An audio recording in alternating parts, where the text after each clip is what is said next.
श्रीलंका की स्थिति के बारे में आप सभी जानते हैं कि कैसे गर्त की स्थिति में श्रीलंका चला गया है और विरोध में जहां भी अंधभक्त इनको दिख रहे हैं वहां ही अंधभक्तों की पिटाई कुटाई और यहां तक कि वहां उनके कपड़े भी फाड़ दिए जा रहे हैं। ये पत्रकार जो दलाल पत्रकार थे ये भागे फिर रहे हैं, लेकिन इन दलाल पत्रकारों को भी पकड़ के इनकी अच्छे से धुलाई शुरू हो गई। साथ ही साथ लोगों का उग्र प्रदर्शन इतना बढ़ गया है कि वहां के नेताओं के घरों पे हमले हो रहे हैं और प्रधानमंत्री आवास पे भी हमले हुए हैं। फरमान आया कि जहां पे श्रीलंका के नागरिक को देखो कि वो सरकार का विरोध करता पाया जाए, वहीं पे उसको शूट एंड साइट का ऑर्डर आ जाता है कि वहीं पे गोली मार दो। तो मैं कहूंगा कि श्रीलंका में नाम का लोकतंत्र रह गया था। सरकार तानाशाह वहां की हो चुकी थी, वहां फासिस्ट गवर्नमेंट हो चुका था। इसका पहचान क्या है? जहां भी बहुसंख्यक समाज को सरकार फेवर करने लगे, पक्ष लेने लगे और अल्पसंख्यक समाज पे अत्याचार होने लगे, आप समझ लीजिए कि उस देश में तानाशाही कायम हो गया है। प्रशांत भूषण जो वकील थे, 1 रुपया पेनाल्टी भरे थे, आपको याद होगा, उन्होंने ट्वीट किया है। उनका ट्वीट मेरे पास है। उन्होंने कुछ न्यूज़पेपर के कटिंग डाले हैं, जिसमें द हिंदू का एक न्यूज है जिसमें कुरुनेगला डिस्ट्रिक्ट है श्रीलंका में, वहां पे भीड़ ने हमले किए मस्जिदों पे। भीड़ ने चुन चुन के उन्हीं दुकानों को लूटा, उन्हीं दुकानों को जलाया जो मुसलमान मालिक के थे और भीड़ ने मुसलमानों के घरों पे हमला किया। ये जो है द हिंदू का न्यूज है और लोग जो है मुसलमानों की चूड़ियां टाइट हो रहा था, उनके मस्जिदों पे हमले हो रहे थे। श्रीलंका के लोगों के दिल में इतनी प्रसन्नता हो रही थी कि वो चश्मा पहन लिए थे भक्ति का। वहां का दलाल पत्रकार वहां के प्रधानमंत्री के पद को बचा नहीं पाया, प्रधानमंत्री को लात मार के जो है वहां से कुर्सी से बेदखल कर दिया गया। देश छोड़ के भागने की नौबत आ गई। लेकिन श्रीलंका के अंधभक्त अंतिम समय पे सड़कों पे आए और मैं कह रहा हूं भारत के अंधभक्त ऐसे हैं ना कि ये और भी अंतिम समय जब एकदम मरेंगे ना, इनको कुपोषण ये सब सूख जाएगा, तब जाके ये सड़क पे आएंगे। दोस्तों नमस्ते, मेरा नाम रविकांत भारती है। श्रीलंका की स्थिति के बारे में आप सभी जानते हैं कि कैसे गर्त की स्थिति में श्रीलंका चला गया है, जहां पे महंगाई चरम सीमा पे है और अब भूखमरी भी शुरू हो गई है। जब लोग अपने बच्चों को, अपने पत्नी को भूख से तड़पते देख रहे हैं, तो ऐसे में लोग जो है सड़कों पे आके विरोध करने लगे हैं और विरोध में जहां भी अंधभक्त इनको दिख रहे हैं वहां ही अंधभक्तों की पिटाई कुटाई और यहां तक कि वहां उनके कपड़े भी फाड़ दिए जा रहे हैं। जो पत्रकार हैं, ये पत्रकार जो दलाल पत्रकार थे, ये भागे फिर रहे हैं, लेकिन इन दलाल पत्रकारों को भी पकड़ के इनकी अच्छे से धुलाई शुरू हो गई। साथ ही साथ लोगों का उग्र प्रदर्शन इतना बढ़ गया है कि वहां के नेताओं के घरों पे हमले हो रहे हैं और प्रधानमंत्री आवास पे भी हमले हुए हैं। वहां का प्रधानमंत्री, जिसका नाम राजपक्षे था, 2 दिन पहले तक वहां का प्रधानमंत्री था, वह देश छोड़ के भाग गया है और राजपक्षे का बेटा जो है सिंगापुर में भागा है। ऐसे स्थिति में देश में जब भूखमरी है, लोग महंगाई से परेशान है, अपने बीवी बच्चों को भूख से तड़पते देख रहे हैं, वहां का प्रधानमंत्री 9-2-11 हो जाता है। उसके बाद समझिए फरमान क्या आया। फरमान आया कि जहां पे श्रीलंका के नागरिक को देखो कि वो सरकार का विरोध करता पाया जाए, वहीं पे उसको शूट एंड साइट का ऑर्डर आ जाता है कि वहीं पे गोली मार दो। अब आप कहेंगे श्रीलंका तो एक लोकतांत्रिक देश है, फिर सरकार का इतना तानाशाही रवैया क्या? तो मैं कहूंगा कि श्रीलंका में नाम का लोकतंत्र रह गया था। सरकार तानाशाह वहां की हो चुकी थी, वहां फासिस्ट गवर्नमेंट हो चुका था। इसका पहचान क्या है? जहां भी बहुसंख्यक समाज को सरकार फेवर करने लगे, पक्ष लेने लगे और अल्पसंख्यक समाज पे अत्याचार होने लगे, आप समझ लीजिए कि उस देश में तानाशाही कायम हो गया है। अब आप बोलेंगे मैं ये क्या कह रहा हूं? जी हां, प्रशांत भूषण जो वकील थे, 1 रुपया पेनाल्टी भरे थे, आपको याद होगा, उन्होंने ट्वीट किया है। उनका ट्वीट मेरे पास है। उन्होंने कुछ न्यूज़पेपर के कटिंग डाले हैं, जिसमें द हिंदू का एक न्यूज है जिसमें कुरुनेगला डिस्ट्रिक्ट है श्रीलंका में, वहां पे भीड़ ने हमले किए मस्जिदों पे। भीड़ ने चुन चुन के उन्हीं दुकानों को लूटा, उन्हीं दुकानों को जलाया जो मुसलमान मालिक के थे और भीड़ ने मुसलमानों के घरों पे हमला किया। ये जो है द हिंदू का न्यूज है और जिले का नाम मैं फिर से पढ़ दूं, कुरुनेगला डिस्ट्रिक्ट श्रीलंका का एक जिला है। सोचिए, तो जहां भी अल्पसंख्यक वर्ग पे अत्याचार, देखिए अल्पसंख्यक वर्ग पे अत्याचार हो रहा था। एक न्यूज में लिखा हुआ है कि श्रीलंका के जो बुद्धिस्ट थे वो डिमांड कर रहे थे हलाल बायकॉट करने को और बैन करने को, मतलब हलाल से भी इनको तकलीफ थी जैसे अंधभक्तों को भारत में है। इसके अलावा लिख रहा है एक न्यूज में कि श्रीलंका का राष्ट्रपति का चुनाव जो होता है ना, वो धर्म के आधार पर होता है। जो ज्यादा धर्म के लोग रहते हैं वो जिता देते हैं। राष्ट्रपति का रिलीजियन मतलब धार्मिक विभाजन पे चुनाव होता है। तो भारत में भी देखेंगे तो आप धार्मिक विभाजन पे चुनाव आपको दिखता है। इसके बाद लिखा है, देखिए, केवल मुसलमान ही अल्पसंख्यक में नहीं आते, अल्पसंख्यक में क्रिश्चियन भी आते हैं श्रीलंका में। तो यहां पे लिखा है कि Sri Lanka sharp increase in violence against Christian, मतलब श्रीलंका में बहुत ही तेजी से बढ़ रहा है क्रिश्चियन के ऊपर हिंसा। इसके अलावे वहां पे तमिलों के ऊपर भी बहुत ही अत्याचार हो रहा था। क्यों? तमिल भाषा की भी लड़ाई थी।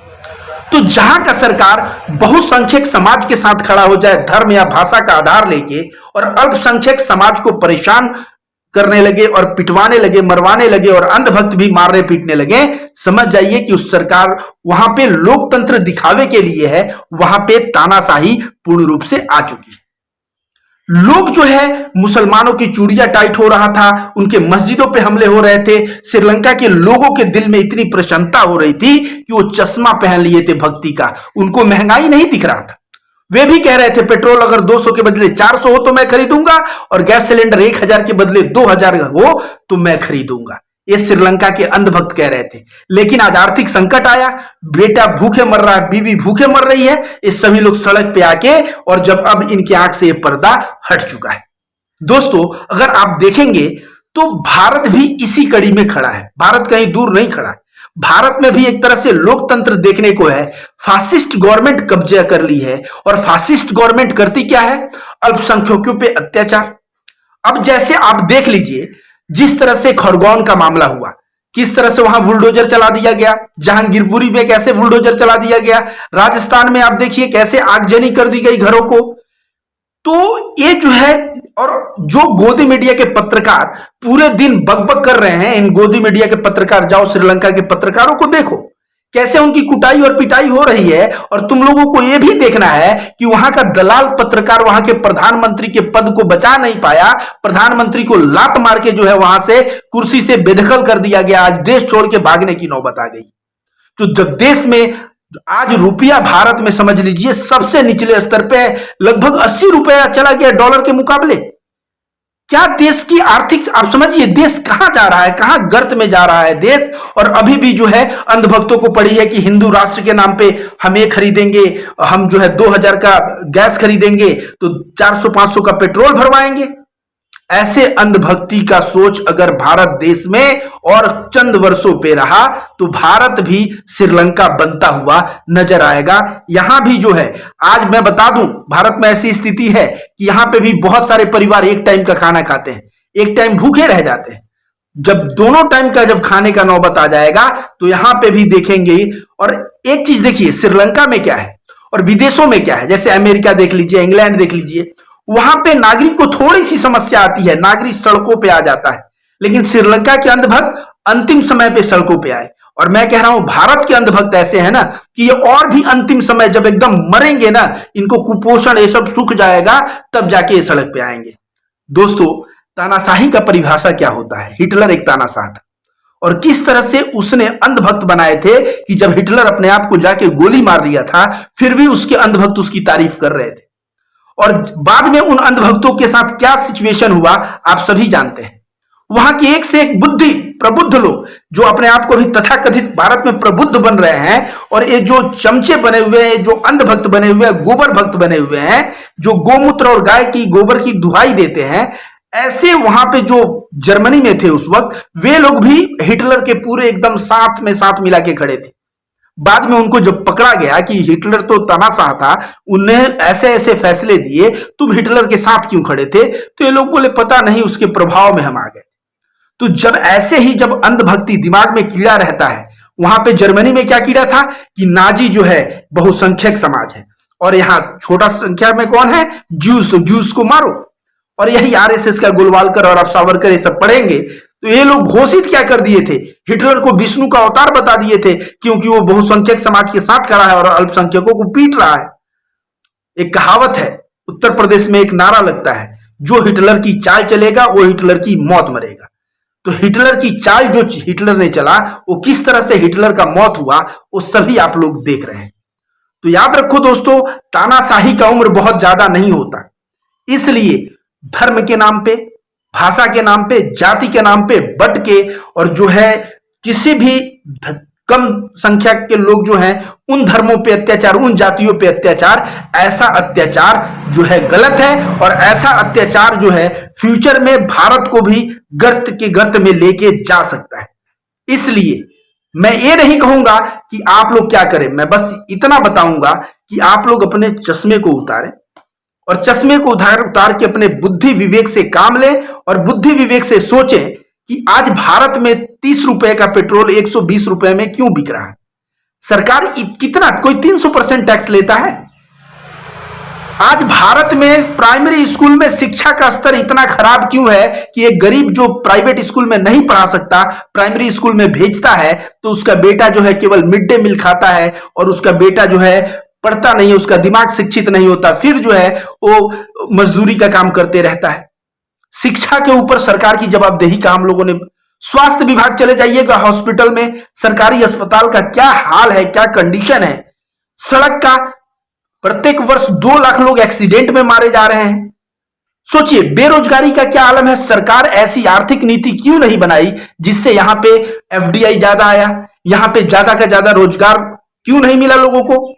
इन सारे मुद्दों से हम लोग हटके और हम लोग खड़े हो गए हैं धर्म को लेके कि हिंदू राष्ट्र बनेगा तो हिंदू धर्म की जय, तो मुसलमानों को मारो तो क्रिश्चियनों को मारो। ऐसा करोगे तो समझ लो वही होगा। याद रखो, एक व्यक्ति ने कहा है कि खुद की जिंदगी इतनी लंबी नहीं कि तुम गलती करो और गलती से सीखो, बल्कि दूसरों की भी जिंदगी को देखो और उसकी गलती से भी सीखो। तो वही मैं कहूंगा, भारत को श्रीलंका बनने का इंतजार मत करो, श्रीलंका को देखो और उसके अनुभव से सीखो। और जो दिल में द्वेष रखे हो क्रिश्चियन के प्रति या मुसलमान के प्रति या दलितों के प्रति, ये द्वेष को निकाल दो और सभी को मानव समझो, सभी को एक बराबर समझो। और नहीं समझोगे, केवल वोट करते रहोगे धर्म के नाम पे, तो क्या होगा, एक दिन श्रीलंका में जो बीवी और बच्चे भूखे तड़प रहे हैं, तो वैसे ही तुम्हारे बीवी बच्चे भूखे तड़पेंगे और तब तुम जाके सड़क पे आओगे और तब कहीं तुम्हारे आंख का पर्दा जो है हटेगा। तो इतना इंतजार मत करिए, आप लोग अपने दिमाग से जो कीड़ा है नफरत का उसको निकाल के फेंकिए और भारत को श्रीलंका बनने से बचाइए।